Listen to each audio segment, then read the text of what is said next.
And now, local sports with Dustin Nolan.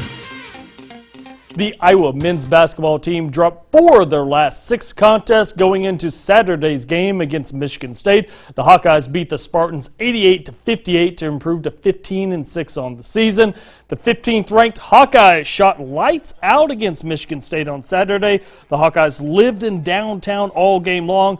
Iowa hit 52% of their shots from beyond the arc in their win over the Spartans. Joe Wieskamp led the way for the Hawkeyes with 21 points on the day, and Jack Nunge finished with 18 points and 11 rebounds and played probably his best game for the Hawkeyes. My team did a great job of getting me the ball in spots to score, and I was finding them, and they were knocking down the shots when I passed it to them. It was huge. It was a big team win for us.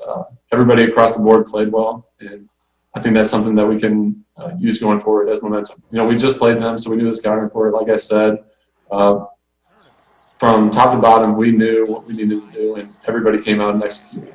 You look down at the stats, 18, 11, and 6. I mean, what a performance. He got buckets when we needed them. He finished through contact. He contested around the rim. Didn't give them second shots, which I said earlier was a big focal point of our game plan. And it's just so awesome to have him with Luka, or if I need to take Luka out, when he got his third, have Jack in there.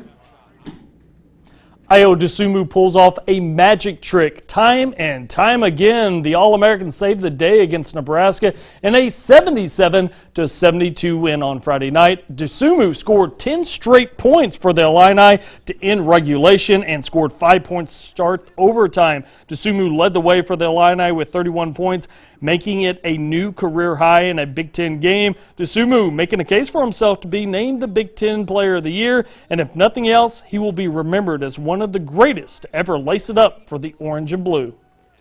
Just keep writing him. He just keeps writing them. I don't know what the last chapter is going to look like, but the middle chapters are damn hellacious. I know that. I just want to win so bad. This team, we've been through so much adversity.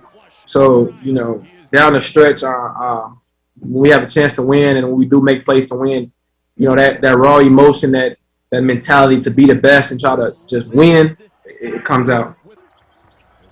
All right, Michigan and Wisconsin, first half, game tied at 12. Aleem Ford buries the triple, Wisconsin by 3. Moments later, Michigan down 3. Isaiah Livers knocks down the transition 3 here. Man, he's making it look pretty. Game's going to be tied at 20. Later in the first half, Wisconsin by 5. Micah Potter gets the ball, sinks the 3 from the top of the key. Badgers up 8, 32-24. Second half, Michigan down 6. Franz Wagner drains the 3 from the wing. Michigan down 3, 45-42. Wisconsin leads. Later in the second, Wolverines down 1. Off the miss, Livers gets the pass and hits the triple here. Livers would finish with 20 points. Michigan leads by 2, 59-57. Under 2 minutes left. Game tied at 59. Hunter Dickerson gets the rebound, puts it back up for the basket. Michigan wins this one, 67-59. All right, Loyola at Drake first half. Ramblers down 1. Lucas Williamson hits the 3 from beyond the arc. Loyola ahead by 2. Second half, Drake trails. Trey Mel's Murphy hits the clutch 3 from the corner, beats the buzzer. Bulldogs down by 1. Under 2 minutes to go, Drake down 2. Roman Pins drives. He's going to hit the layup off the glass. Penn hitting the impossible shot over 2 defenders here, as you can see. Game tied at 45. Less than 10 seconds left. Still tied. Roman Penn, he's going to steal the ball, and he's going to attempt a full court shot. He would miss. This game is headed to overtime. In overtime, Drake up by 1. Darnell Brody gets the pass, and he finds the lane, gets the layup as Drake wins in overtime, 51-50. All right, it's the Great American Race as the Daytona 500 returns today. 500 miles of guys giving it their all, and let's go out to the race.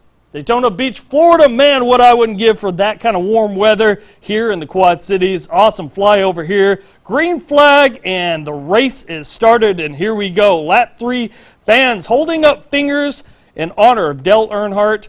This is the Daytona anniversary of his death back in February 18th, 2001. Then a huge wreck crash of 16 cars involving Christopher Bell, bumped into number 10 car and just got wild from there. Kirk Busch, Ryan Newman, Alex Bowman, just a few to be named in the wreck. Shortly after that, the race would be delayed due to weather. As you can see right here, they finally got back to racing, and Denny Hamilton at this moment is in the lead.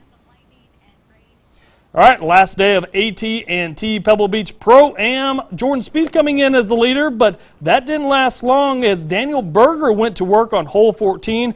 Approaches near the hole, would get a birdie to go 16 under and ties the lead. What a shot by Berger. Later on, it'd be hole 18, Maverick McNeely.